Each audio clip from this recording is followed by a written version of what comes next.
Good morning friends, welcome back to my YouTube channel. Friends, आज की इस video में हम आप लोगों के लिए क्लास 10th की सामाजिक विज्ञान का एक बहुत ही महत्वपूर्ण पार्ट भूगोल का चैप्टर नंबर फर्स्ट, जिसका नाम है संसाधन एवं विकास, उसके मोस्ट इम्पोर्टेंट क्वेश्चन जो कि आपके बोर्ड एग्ज़ाम 2024-25 के हिसाब से इम्पोर्टेंट हैं, उनको मैं लेकर उपस्थित हुआ हूँ।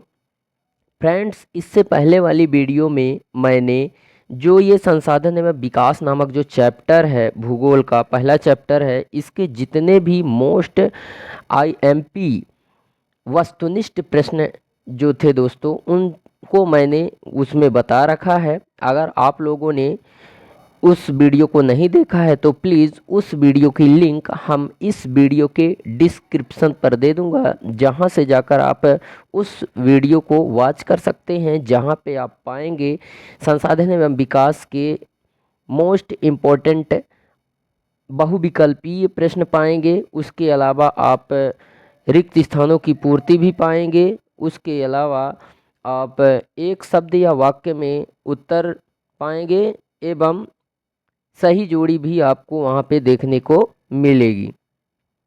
इसलिए वो वाली वीडियो आपके लिए जो है तो काफ़ी ज़्यादा इम्पोर्टेंट हो जाती है आपके बोर्ड एग्ज़ाम के हिसाब से। दोस्तों, आज की इस वीडियो में हम उसी चैप्टर का संसाधन एवं विकास का अति लघुत्तरीय प्रश्नों को लेकर उपस्थित हुए हैं, जिसमें दोस्तों आज हम लोग अति लघुत्तरीय प्रश्न देखेंगे पहले, फिर उसके बाद हम जो है लघुत्तरीय देखेंगे और दीर्घोत्तरीय भी देखेंगे। दोस्तों, एक चीज़ मैं आप लोगों को बता दूं कि लगभग 30 नंबर के जो है तो अति लघुत्तरीय प्रश्न ही जो है तो आपके बोर्ड एग्जाम में आने वाले हैं। ठीक है, पूरे सामाजिक विज्ञान से। ठीक है, लगभग 2-2 नंबर के रहेंगे ये। ठीक है, इसलिए अति लघुत्तरीय प्रश्न जो हैं वो काफ़ी ज़्यादा इम्पोर्टेंट हो जाते हैं आपके लिए। तो अति लघुत्तरीय प्रश्नों के अंतर्गत हमारा पहला प्रश्न है संसाधन एवं विकास का। प्रश्न नंबर 1 है, चादर अपरदन किसे कहते हैं? ठीक है, क्या चादर अपरदन किसे कहते हैं? फ्रेंड्स, ये क्वेश्चन काफ़ी ज़्यादा इम्पोर्टेंट है, क्योंकि ये प्रश्न जो है तो सन 2024 में जो है तो आ चुका है। ठीक है, इसलिए इस हिसाब से यह प्रश्न काफ़ी ज़्यादा इम्पोर्टेंट हो जाता है। तो आइए देखते हैं इसके उत्तर को। दोस्तों, चादर अपरदन जो है कई बार जल विस्तृत क्षेत्र को ढके हुए ढाल के साथ, किसके साथ? ढाल के साथ नीचे की ओर बहता है। ऐसी स्थिति में इस क्षेत्र की ऊपरी मृदा घुलकर जल के साथ बह जाती है। इसे ही चादर अपरदन कहते हैं। जैसे एग्जाम्पल के तौर पर अगर आप देखें तो मान लेते हैं कि इस प्रकार से जो है तो ये खेत है। ठीक है, इस प्रकार से ये खेत है। ठीक है, यहाँ पे आप देख सकते हैं इस प्रकार से ये खेत है।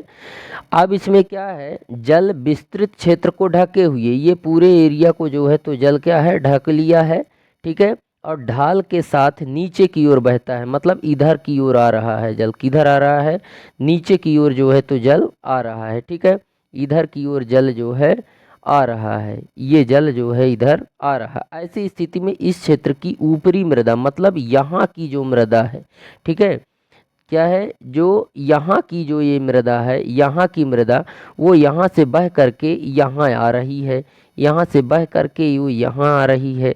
ठीक है, मृदा घुलकर जल के साथ बह जाती है, मतलब बह जाती है। इसी को ही जो है तो क्या कहते हैं, चादर अपरदन कहते हैं। ठीक है, उसके बाद अपन देखते हैं अपरदन का मतलब होता है। दोस्तों, एक चीज़ बता दें, अपरदन का मतलब होता है मिट्टी का कट करके जल के साथ या वायु के साथ एक स्थान से दूसरे स्थान पर चले जाना ही जो है तो क्या कहलाता है, अपरदन कहलाता है। यानी अपरदन को हम पूरी तरह से कह सकते हैं वैसे एक शब्द में, परिवहन।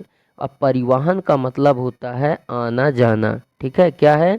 परिवहन। परिवहन का मतलब है आवागमन। ठीक है, तो मिट्टी एक स्थान से दूसरे स्थान आती जाती है, उसी को अपरदन कहते हैं। कोई भी चीज़ है, अपरदन की अगर हम बात करें तो कोई भी चीज़ अगर एक स्थान से दूसरे स्थान आती है, जाती है, उसे को हम अपरदन बोलेंगे। ठीक है, उसके बाद हमारा अगला इंपॉर्टेंट क्वेश्चन है दोस्तों, आपके बोर्ड एग्जाम के हिसाब से यह भी काफ़ी ज़्यादा इंपॉर्टेंट है।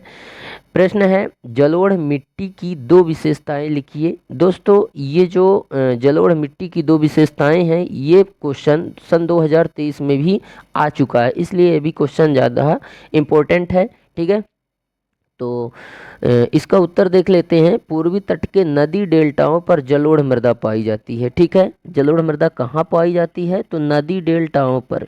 ठीक है, नदी डेल्टाओं पर ये जलोढ़ मृदा पाई जाती है और ये जलोढ़ मृदा जो है नदियों के द्वारा बहाकर लाई गई मिट्टियों से ही बनी है। ठीक है, अब इसकी विशेषताओं की अगर हम बात करें तो इसमें हम देख लेते हैं जलोढ़ मृदा की जो विशेषता है। पहली विशेषता है यह मृदा सबसे अधिक उपजाऊ होती है। ठीक है, क्या है? जो जलोढ़ मृदा होती है वो सबसे अधिक उपजाऊ होती है।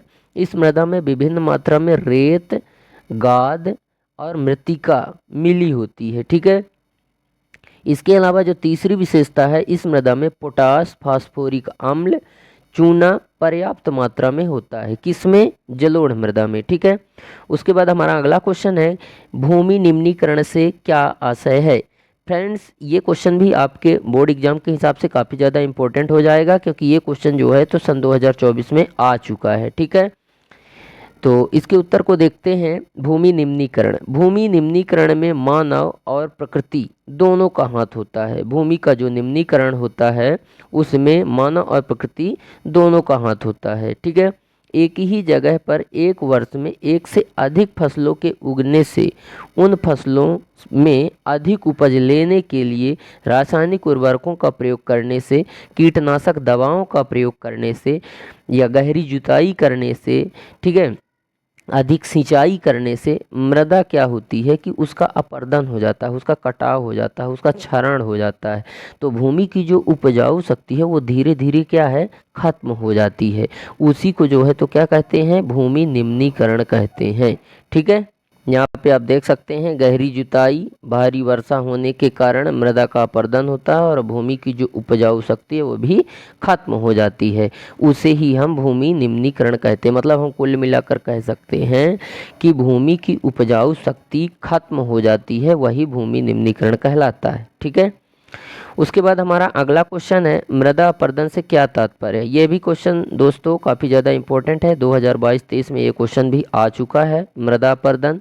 ठीक है, तो इसके उत्तर को देखते हैं। मृदा के कटाव और उसकी बहाव की प्रक्रिया को अपरदन कहा जाता है। मैंने अभी पहले ही बताया है अपरदन। अपरदन का मतलब होता है परिवहन, यानी मिट्टी जो है तो कटकर और एक स्थान से दूसरे स्थान जल के माध्यम से या वायु के माध्यम से चली जाती है, उसी को मृदा अपरदन कहते हैं। ठीक है, यह प्रक्रिया जल व वायु दोनों के साथ हो सकती है। ठीक है, उसके बाद हमारा जो अगला क्वेश्चन है, क्वेश्चन नंबर 5, वो इस प्रकार से है सतत पोषणीय विकास। ठीक है, क्या है? सतत पोषणीय, सतत यानी लगातार। ठीक है, पोषणीय विकास यानी कि आर्थिक से संबंध है। ठीक है, आर्थिक विकास से है। ठीक है, तो सतत पोषणीय विकास एक ऐसा विकास जो पर्यावरण को बिना नुकसान पहुंचाए हो।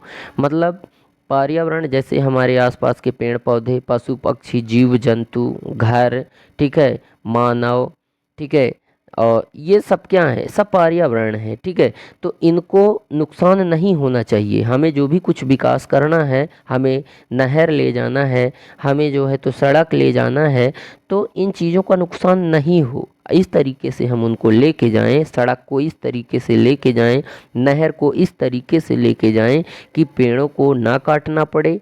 ठीक है, और जो संसाधन है उनको कोई नुकसान ना हो, कुल मिलाकर पर्यावरण को नुकसान ना हो, किसी के घर का नुकसान ना हो, ऐसे इस तरीके से लेके जाना है। ठीक है, और वही जो है तो क्या है? सतत पोषणीय विकास है। ठीक है, और वर्तमान विकास की प्रक्रिया भविष्य में आने वाली पीढ़ियां अवहेलना ना करें। मतलब वर्तमान में आप जो भी विकास करेंगे उस विकास से जो आने वाली पीढ़ियां हैं भविष्य में, वे इनकी जो है अवहेलना या आलोचना ना करें। आप ऐसा विकास करिए कि आगे आने वाली जो पीढ़ी है वो हमारी आलोचनाएं ना करे। ठीक है, तो वही क्या है? सतत पोषणीय विकास है। ठीक है, वही जो है तो सतत पोषणीय विकास है।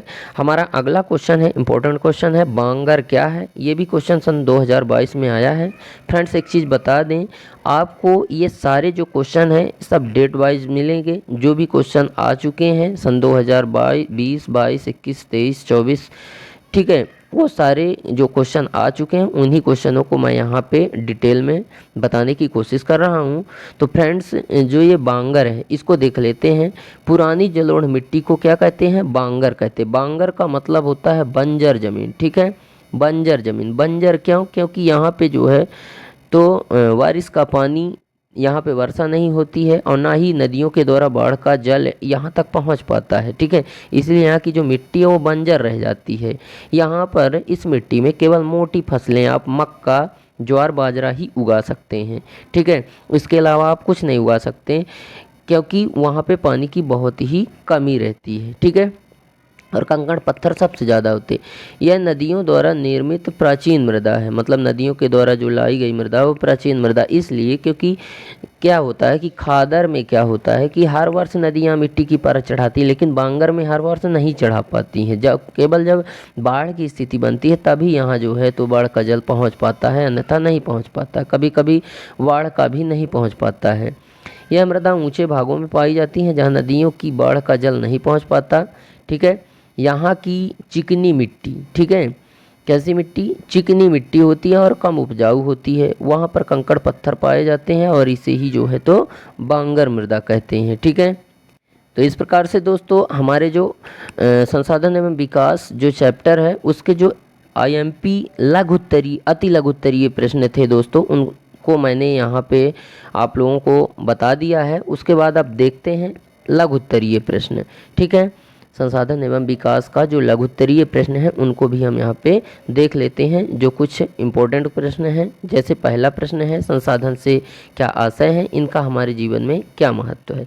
तो दोस्तों एक चीज़ बता दें कि संसाधन कोई एक वस्तु है जो उपयोगी और मूल्यवान है, क्योंकि अगर कोई भी वस्तु उपयोगी और मूल्यवान नहीं है तो वो संसाधन नहीं कहलाएगी। जैसे जो केले का छिलका है वो उपयोगी और मूल्यवान नहीं है, इसलिए वो संसाधन नहीं है, ठीक है। क्योंकि संसाधन हम उसी को बोलेंगे जो उपयोगी और मूल्यवान हो, ठीक है। तो कोई भी वस्तु संसाधन तभी कहलाती है जब उसे मानव की आवश्यकता की पूर्ति होती है। अगर वो आवश्यकता की पूर्ति नहीं कर सकता है तो वो संसाधन नहीं है। जैसे कि कहने का मतलब जल एक संसाधन है क्योंकि यह मनुष्य की व अन्य जीवों की प्यास बुझाती है, ठीक है।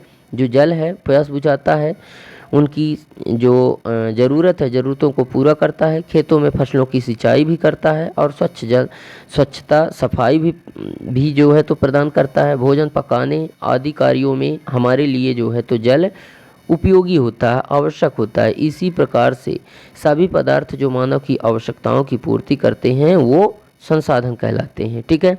उनके महत्व की अगर हम बात करें, संसाधन का महत्व तो हमारे जीवन में, तो संसाधन का मानव जीवन में बहुत महत्व रहा है, क्योंकि संसाधन ही मानव के जीवन को सुखद व सरल बनाते हैं, ठीक है।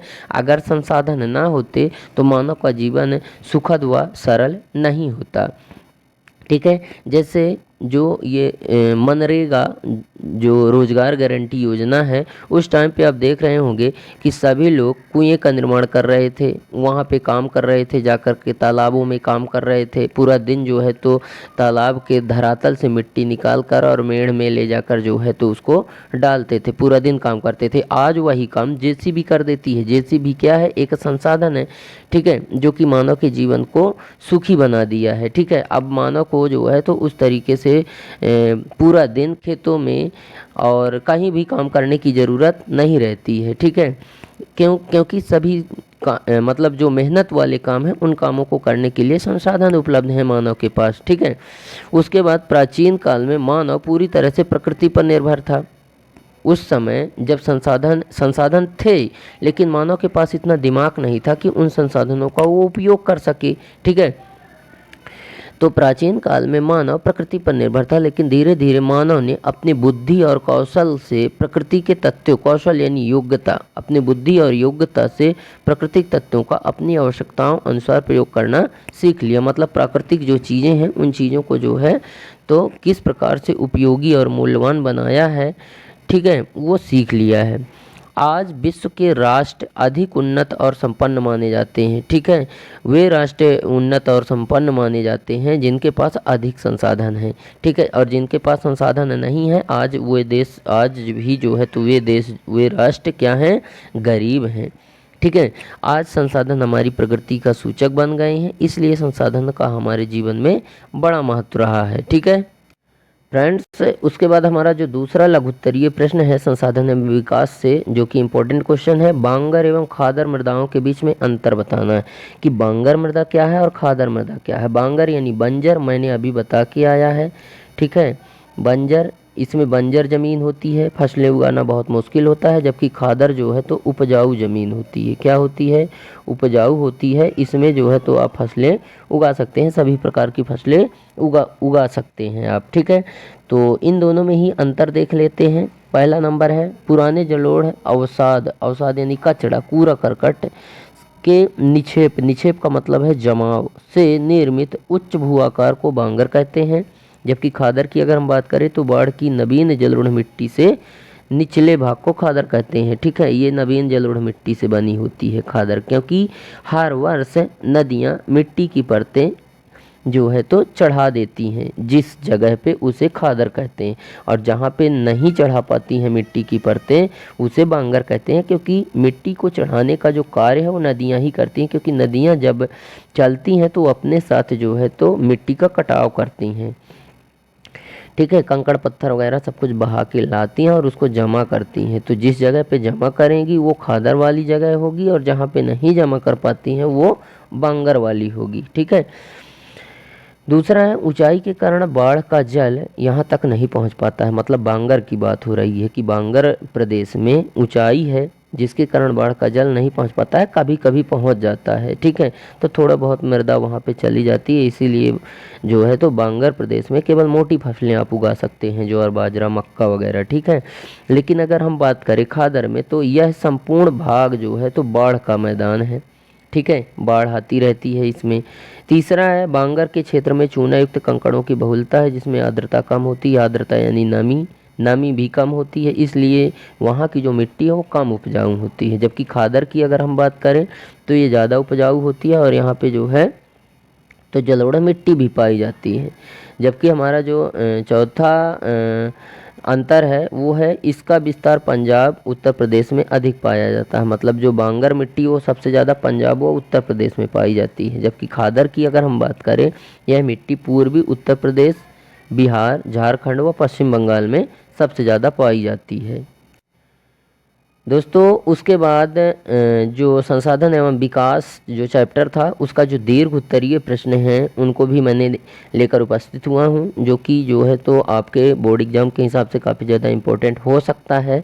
हमारा जो प्रश्न है वो है मृदा अपरदन के प्रमुख कारण बताइए। मृदा अपरदन के क्या, मृदा का अपरदन हो रहा है उसका कारण क्या है। ठीक है, तो पहला इसका जो कारण है वो है वनों का विनाश। क्योंकि वन जो होते हैं, वन यानी कि जहाँ पे सबसे ज़्यादा पेड़ पौधे होते हैं। पेड़ क्या होते हैं, पेड़ों की जो जड़ें होती हैं ना वो मिट्टी को एकदम जकड़ के पकड़े रखती हैं।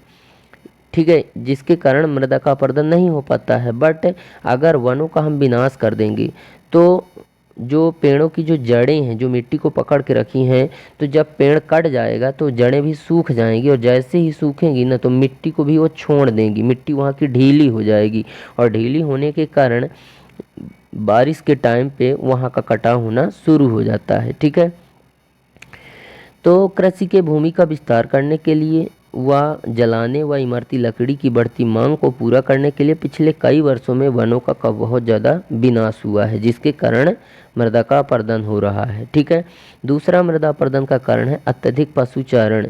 ठीक है, पशुचारण पर नियंत्रण न रखने से भी जंगलों की घास काट ली जाती है। ठीक है, मतलब जानवरों द्वारा, मवेशियों द्वारा वहाँ की घास को चरा लिया जाता है, काट लिया जाता है। इससे भूमि की जो ऊपरी परत है वो हट जाती है, क्योंकि क्या है कि जब मवेशी उसको अपने दांतों पे पकड़ के उसको खींचता है तो कहीं ना कहीं वो घास तो खींच लेता है, लेकिन मिट्टी भी वहाँ की निकाल आती है, और जो कि भारी बारिश के समय वो मिट्टी वहाँ से अपरदित होकर एक स्थान से दूसरे स्थान पहुँच जाती है। और अगर तूफान वगैरह आ गया तो वहाँ भी वो मिट्टी उड़ जाती है, एक स्थान से दूसरे स्थान चली जाती है, परिवहन हो जाता है, अपरदन हो जाता है। तो मृदा अपरदन का प्रमुख कारण ये भी था अत्यधिक पशुचारण। तीसरा है आदिवासियों द्वारा झूमिंग कृषि। झूमिंग कृषि क्या होती है दोस्तों? जैसे झूमिंग कृषि में क्या होता था कि किसान जो है तो भूमि का एक छोटा सा टुकड़ा चुनता था जिस पर वो कृषि कार्य करता था, और टुकड़ा कैसा होता था जहाँ पे बहुत ज़्यादा पेड़ पौधे लगे होते थे, तो पेड़ पौधों को काट करके और उन पेड़ पौधों की पत्तियों को आग लगा देता था और फिर उसी राख पर वो कृषि कार्य करता था, और एक फसल लेने के बाद वो दूसरी जगह चला जाता था।